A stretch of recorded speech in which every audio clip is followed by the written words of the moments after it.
예. 어 여러분 한 주간 어떻게 보내셨습니까? 예. 제가 먼저 어떤 한 재밌는 이야기 하나 하고 말씀 시작하겠습니다. 어떤 거지가 있었습니다. 그 거지는 이제 눈을 볼 수 없는 그런 사람이었습니다. 눈이 보이지 않는. 그래서 "I am blind. 나는 소경입니다."라고 하는 팻말을 걸어 놓고 구걸을 하고 있었답니다. 그러나 그 구걸 깡통은 텅텅 비어 있었습니다. 그 길을 어느 광고 전문가가 지나가다가 그 상황을 보고는 자신의 재능을 기부했습니다.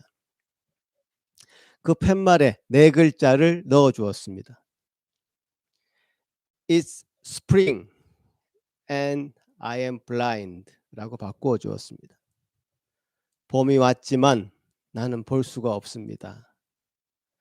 이 앞에 네 글자가 들어감으로 해서 지나가던 많은 사람들이 이 편말을 보고 마음의 감동이 일기 시작했습니다. 그래서 사람들이 기부하기 시작했습니다. 금방 그 거지의 깡통이 차고 넘쳐났습니다. 사람들의 마음의 그 깡통은 그 대조적인 상황을 잘 표현한 그 팻말의 문구로 인해서 가득 채워지게 되었습니다. 그래서 그 거지의 빈 깡통에 마음이 가게 된 것입니다. 기부도 그냥 하는 것이 아닙니다. 내 마음이 풍성하게 채워져야 기부도 하게 되는 것 같습니다. 우리의 삶도 마찬가지입니다. 지금 참으로 완연한 봄이 우리에게 찾아왔지만 우린 여전히 그 봄을 마음껏 누리지 못하고 있습니다. 답답하고 힘든 시간이 계속되고 있습니다. 우리의 마음의 깡통이 텅텅 비어져 있는 것 같습니다. 그래서 제가 재능 기부 하나 하겠습니다. 보시고 여러분의 그 마음의 깡통을 한번 채우시는 시간이 되면 좋겠습니다. 요런 것도 할 수 있다는 거 보여드리겠습니다.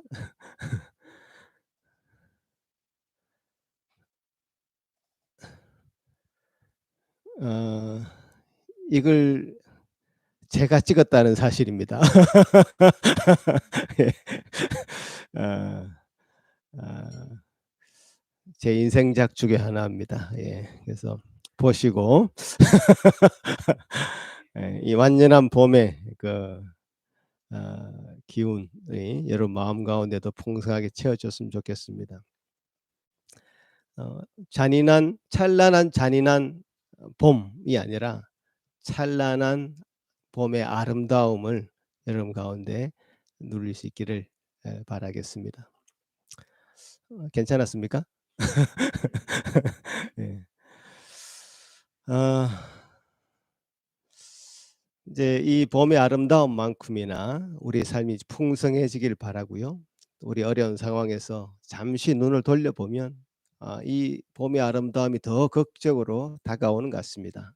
모두 힘내시기를 바랍니다. 오늘은 말씀 가운데 어떤 삶의 기준을 가지고 우리가 살아가야 될 것인가 하는 문제를 나누도록 하겠습니다. 더 정확하게 말씀드리자면 우리는 어떤 사람을 나의 롤 모델로 삼고 있고 또 어떤 부분에서 구체적으로 닮아가고 있는가라는 겁니다. 아마 여러분들 중에도 '내 삶의 롤 모델이 누구다.'라고 생각하고 말하면서 고백하고 그렇게 살아가시는 분이 있을 것 같습니다. 손 한번 들어 볼까요? 아마 나름대로 있으실 것 같습니다. '저 사람을 닮고 싶다. 저 사람이 내 롤 모델이다.' 이런 것들이 있을 것 같습니다.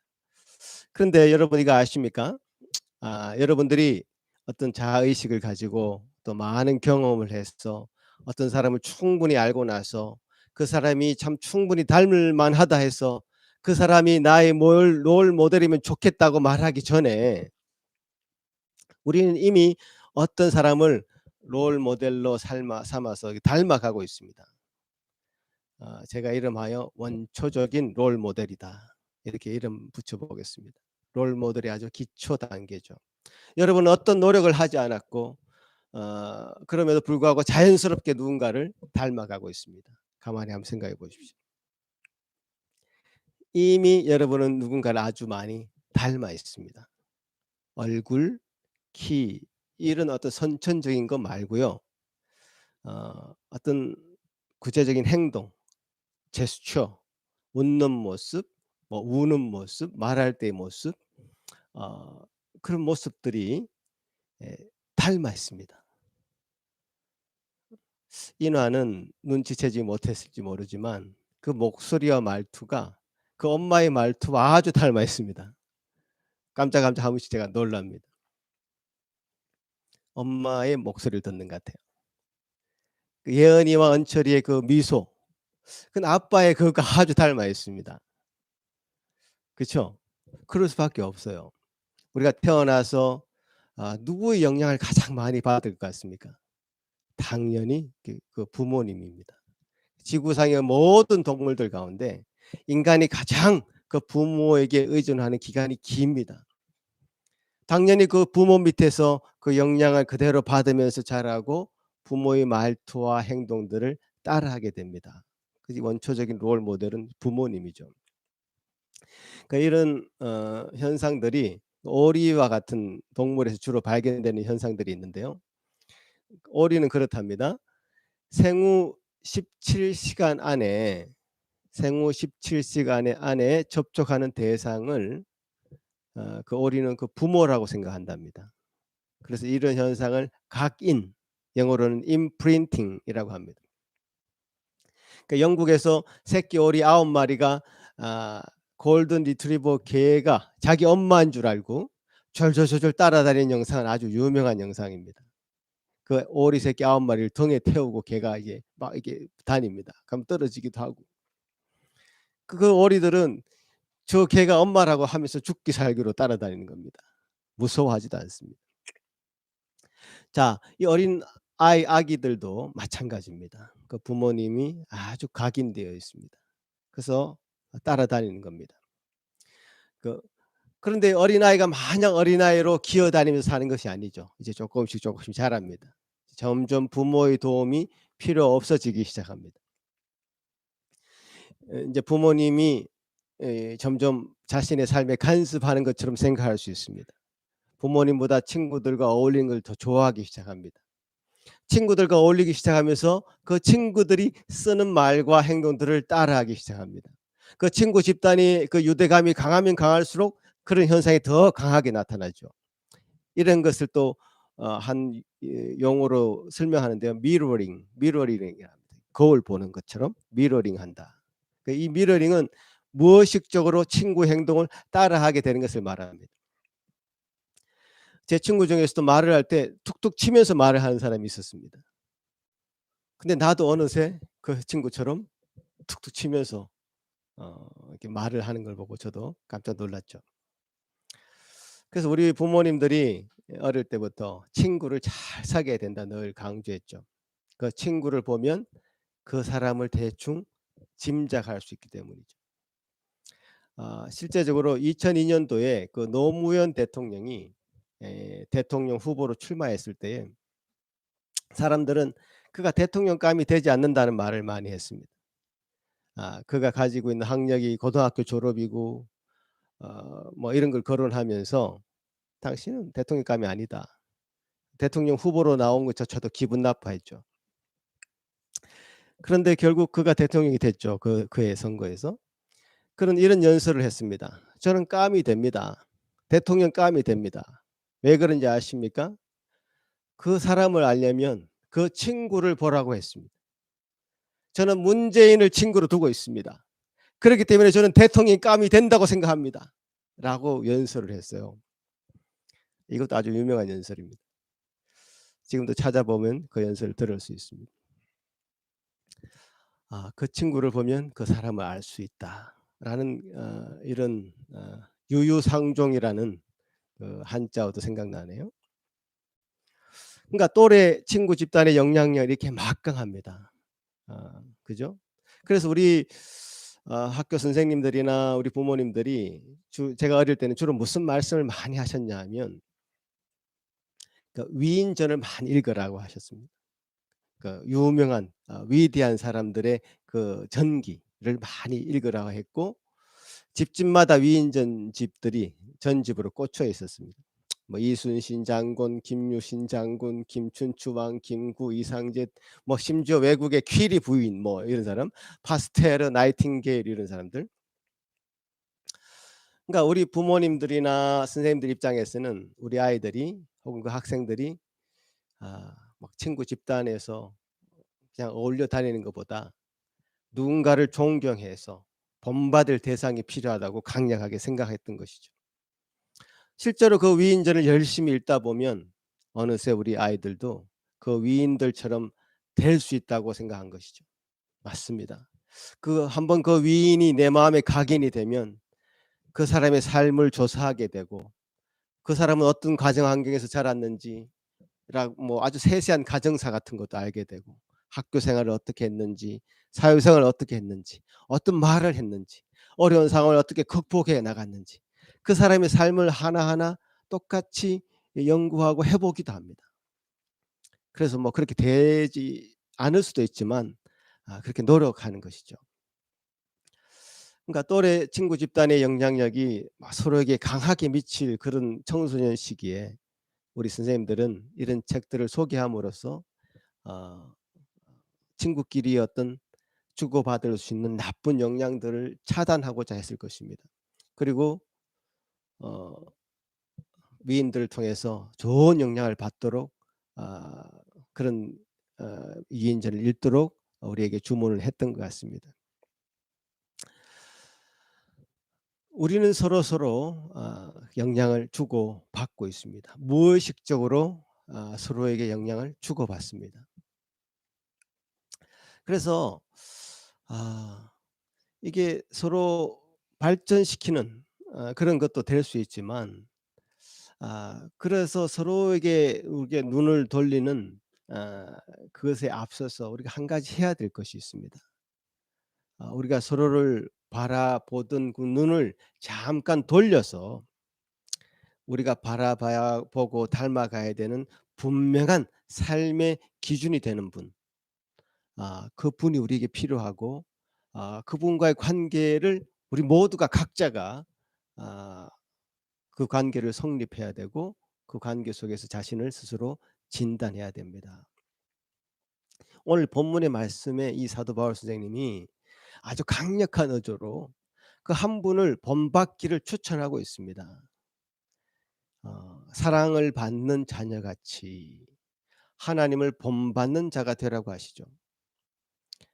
마치 오리가 태어나서 눈을 떠서 처음 본 어떤 생명체가 자기들의 부모인 줄 알고 막 따르는 것처럼 우리의 삶의 어느 시점에 우리는 신앙의 눈을 뜨게 됩니다. 거듭난다라고 표현하죠. 새롭게 태어난다고 합니다. 신앙으로 거듭나게 될 때 마치 젖 먹는 어린아이가 그 어미만을 바라보고 그 어미만을 따르게 되는 그 원리대로 영적인 부모인 하나님만을 바라보게 되는 것, 이건 당연한 것입니다. 세상의 친구들이 가장 좋을 때 그 친구들과 어울리는 것이 가장 기쁠 때 저는 하나님을 알게 되었습니다. 중학교 1학년 때니까요. 하나님이라는 삶의 기준, 내가 바라봐야 될 그 기준이 생기고 나서도 믿지 않는 친구들과 완전히 결별하지는 않았던 것 같습니다. 그런데 어 우리끼리는 뭔가 선한 것이 나올 수 없다는 것 정도는 그때 느끼고 있었던 것 같습니다. 그래서 그 친구들과 완전히 어울려서 어떤 어둠의 세계로 나쁜 세계로 빠져들어갈 수 있는 가능성이 있었지만 '저건 아닌 것 같다.'라는 그런 느낌이 제가 있었기 때문에 삶의 무게 중심을 차츰차츰 하나님께로 옮길 수 있었던 것 같습니다. 그래서 제가 결론적으로 얻은 것은 믿지 않는 친구를 사귀는 것은 단 한 경우에만 가능한 것 같습니다. 내가 그 친구를 하나님께로 인도할 수 있도록 노력하는 차원에서 그 친구를 만날 수 있을 것 같습니다.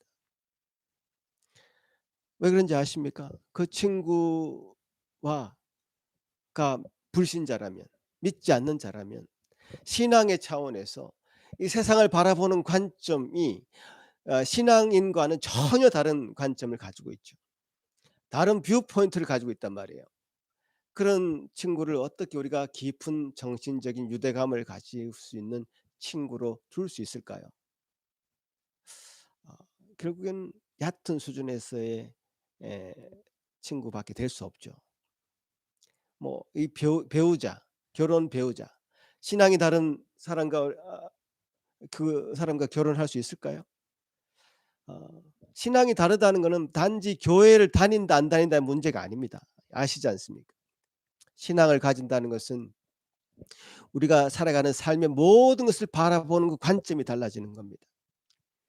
평생을 함께 살 그 배우자를 택하면서 신앙이 다른 사람을 택할 수 있을까요?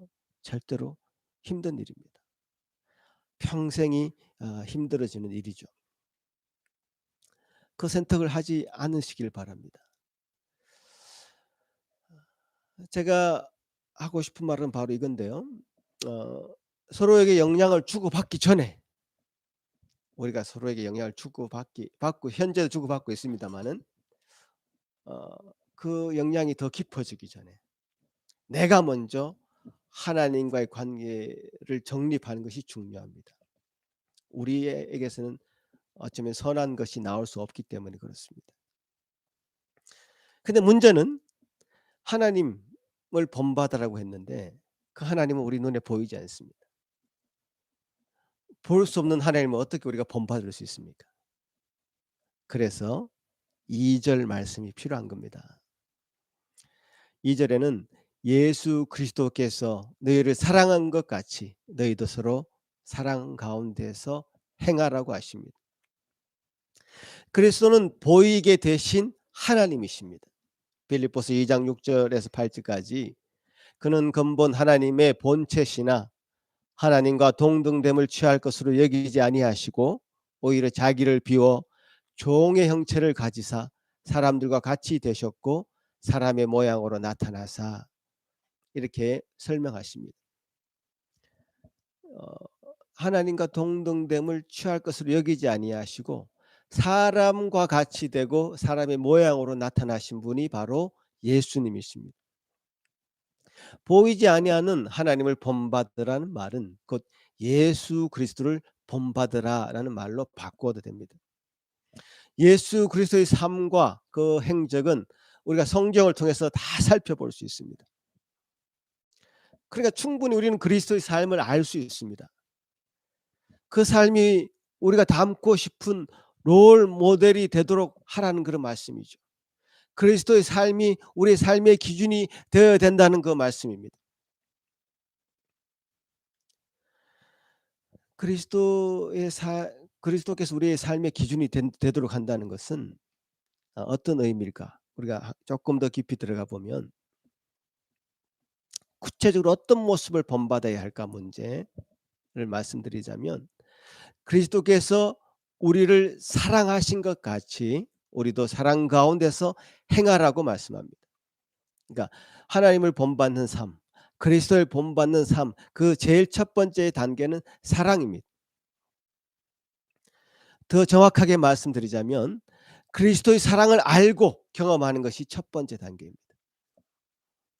에베소서 2장 4 절에도 긍휼에 풍성하신 하나님이 우리를 사랑하신 그 큰 사랑 인하여, 이렇게 하나님이 우리에게 베풀어 주신 그 사랑, 그 큰 사랑 인해서 우리가 사랑하게 된다. 그러니까 우리의 그 사랑의 근거는 하나님께서 우리를 사랑하신 그 사랑의 기초에 있습니다. 그러니까 하나님의 사랑을 경험해야지 우리도 진정한 사랑이라는 것을 할 수 있다는 말입니다. 하나님의 사랑을 입은 자녀들이 진정으로 그 영적 부모인 하나님을 본받게 되는 그 삶을 살게 되는 것입니다. 그 예수 그리스도의 사랑은 어떤 사랑이었습니까? 자신을 낮추시고 버리신 그 희생적인 사랑입니다. 한마디로 표현하자. 그 우리가 가지고 있는 사랑의 한계라는 것은 희생적이지 않습니다. 내가 널 사랑해 줬잖아. 그러니 너도 내게 뭔가를 보여줘. 사랑의 대가를 지불받고 싶어 합니다. 전혀 차원이 다른 사랑이죠. 우리가 가진 그 사랑의 한계를 우리가 스스로 알아야 됩니다.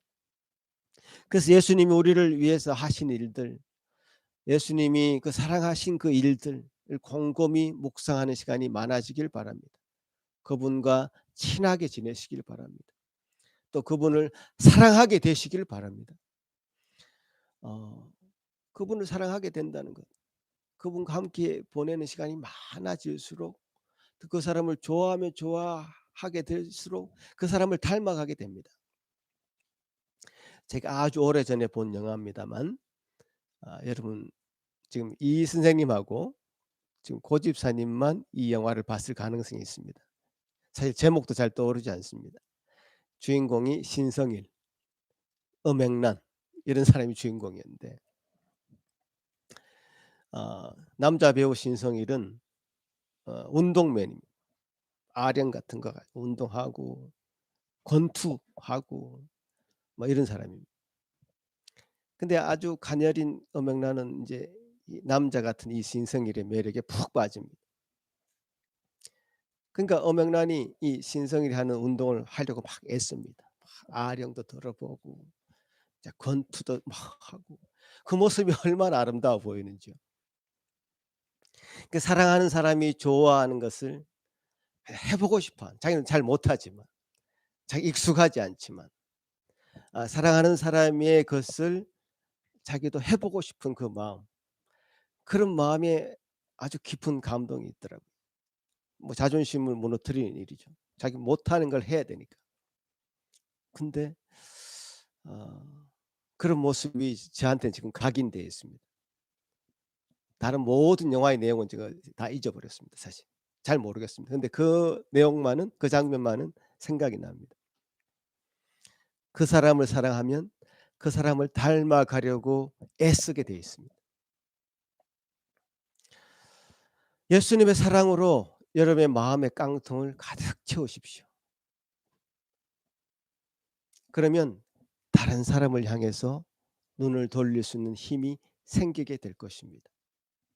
나도 모르게 인자한 말을 하게 되고 나의 것을 나누어 주게 됩니다. 그리스도의 사랑의 그 힘이죠. 요한복음 15장 12절에도 보면 내가 너희를 사랑한 것 같이 너희도 서로 사랑하라. 그 예수님의 사랑이 우리 마음에 각인되는 것이고, 또 예수님의 그 사랑의 행동이 미러링 되는 것이죠. 그래서 그분의 행동을 무의식적으로 따라하게 되는 겁니다. 이 사랑이라는 것이 저절로 실천되게 되는 겁니다. 그래서 예수님의 이 희생적인 사랑을 오늘 본문에서는 향기롭다 이렇게 표현했습니다. 향기롭다. 향기롭다고 표현한 것은 어 여러 가지 의미가 있을 수 있는데, 하나님이 기쁘게 예수님의 그 사랑의 희생적인 사랑을 받으셨다. 그 제사 제도할 때 그 제물이 불에 태워지고 그 태워진 희생 제물을 하나님이 받으실 때 그 제물은 향기를 발하게 됩니다. 그러니까 예수 그리스도 그 희생 제사는 참으로 하나님께서 받으실 만한 향기로운 것이요, 가치가 떨어지는 사랑이 아니었단 말이에요. 아주 가치 있는 고귀한 사랑을 우리에게 해 주셨고, 그 그 희생적인 사랑은 참으로 하나님이 받으실 만한 것이었다. 그러니까 예수 그리스도의 사랑으로 그 우리 마음이 가득 찬다면 어떻게 그 마음 가운데 음행하는 것, 또 더러운 것, 탐욕이 생길 수 있습니까? 누추함, 또 어리석은 말, 희롱의 말, 이런 것들 어떻게 나옵니까? 어떻게 서로 헛된 말을 해서 서로 속일 수 있습니까? 이런 것들은 불순종의 아들들, 즉 불신자들이나 가능한 것이지 믿는 자에게는 있어서도 안 되고 있을 수도 없는 것이라고 말씀하고 있습니다. 오늘 본문에 보니까 우리가 지난주 또 지지난주 얘기했던 아 아 우리 가지고 있는 생각과 언어의 사용 문제가 또 거론됩니다. 아 우리 이 말이라는 것은 좀 쏘는 화살과도 같은 겁니다. 비수처럼 그 어떤 상대방의 어 심장에 꽂혀 가지고 아물지 않은 상처가 될 수도 있습니다. 말 한마디로 천냥 빛을 갚을 수도 있습니다. 그러나 말 한마디로 깊은 상처를 주기도 합니다. 한 사람의 그 생각은 언어로 표현되게 되어 있습니다. 아무리 화려한 것으로 포장한다 해도 그 말이라는 것은 표현되게 되어 있습니다. 드러나게 되어 있습니다. 그래서 오늘 이 본문이 보여주는 화법을 가만히 살펴보면 그렇습니다. 아 예수 그리스도께서 우리를 사랑하시는 그 사랑으로 서로 사랑하라. 자연스러운 사랑이죠. 긍정적인 화법입니다. 그러나 더불어 그렇게 하지 못하는 그 불순종의 아들들에게는 하나님께서 진노하실 것이라고 하는 어떤 두려움을 불러일으키는 그 화법을 동시에 사용합니다. 두려움을 불러일으키는 그 화법은 매우 강한 의조로 어떤 것을 강조할 때 주로 쓰이죠. 천벌을 받을 거야 이런 말들. 근데 그런 말이 동시에 사용됩니다. 모든 것이 자연스러운 것이 좋죠. 하나님을 사랑하는 그 마음이 우리의 마음에 풍성하게 차게 되면 하나님의 그 사랑으로 하나님이 우리에게 주신 그 사랑으로 우리가 다른 사람을 사랑하게 되는 이 원리. 참 완전한 세상이 되면 이 모든 것이 가능해질 것입니다. 완전한 세상이 되면. 그럼 이사야에서도 사자굴에 뭐 손을 넣어도 아무 해를 입지 않는, 독사굴에 손을 넣어도 아무 해를 입지 않는 뭐 그런 세상을 이 완전한 세상으로 표현하고 있는데, 아마 그런 세상이 되면 이 모든 것이 자연스럽게 우리 마음이 사랑으로 가득 차게 되고 가득 찬 그 사랑이 또 전파되고 나누어지고 하는 세상이 올 것입니다. 근데 지금 그렇지 않습니다. 완전한 세상이 아니죠. 지금은 이 긍정적인 화법만 쓰면 사람들이 못 알아듣습니다. 가볍게 여깁니다. 인자한 말만 하는 사람을 무시하게 됩니다. 그래서 가끔 두려움을 불러일으키는 그 화법을 동원하게 됩니다. 하나님의 그 진노하시는 불을 토하게 됩니다. 그러니까 아 긍정적인 화법과 두려움의 화법이 동시에 우리에게 필요한 것이죠.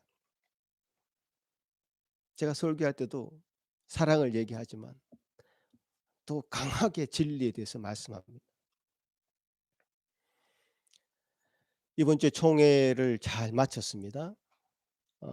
총회를 하게 되면 음 아 미주 지역에 수백 명의 목사님이 모여서 해야 되지만 지금 온라인으로 했지만 모이게 됩니다. 총회 석상에서는 그 누구도 동일한 발언권을 가지죠. 하나님의 법만이 그 위에 서게 됩니다. 어떤 사람도 그 사람이 어떤 어 사람일지라도 총회의 장이랄지라도 그 총회 위에 군림해서는 안 됩니다. 총회를 가볍게 여기고 총회를 농락하려고 하는 사람이 있을 때에는 아주 무섭게 발언을 합니다. 여러분 그런 발언을 들으시면 섬찟섬찟해집니다. 왜냐하면 하나님의 그 법의 그 엄밀로움을 세워야 하기 때문에 그렇습니다. 그러니까 이렇게 하나님의 그 사랑과 그 하나님의 그 진리, 하나님의 은혜와 하나님의 법, 이것은 함께 공존하는 겁니다. 착각하시면 안 돼요. 그래서 하나님이 우리를 사랑하시는 그 사랑, 하나님 우리에게 베푸시는 그 은혜에 감사해야 되고요. 또 한편으로는 하나님이 우리에게 에 선포하시는 그 법에 대해서, 진리에 대해서 두려워 떠는 마음도 우리에게 있어야 됩니다. 그분이 바로 하나님이시죠. 우리 삶의 기준 단 한 분 하나님을 우리는 닮아가는데 우리 일생을 바쳐야 될 것입니다. 보이신 하나님이신 그 예수 그리스도의 삶을 본받으셔야 됩니다. 그분과 함께 친하게 지내야 됩니다. 그분의 행적을 면밀하게 살펴보십시오. 호구조사도 해보시고 족보도 살펴보시기 바랍니다. 마태복음 여러분 읽기 힘들어하시는 이유가 있죠. 누굴 낳고 누굴 낳고 누굴 낳고 누굴 낳고 누굴 낳고 계속 누굴 낳는 얘기만 나옵니다. 예수님의 족보죠.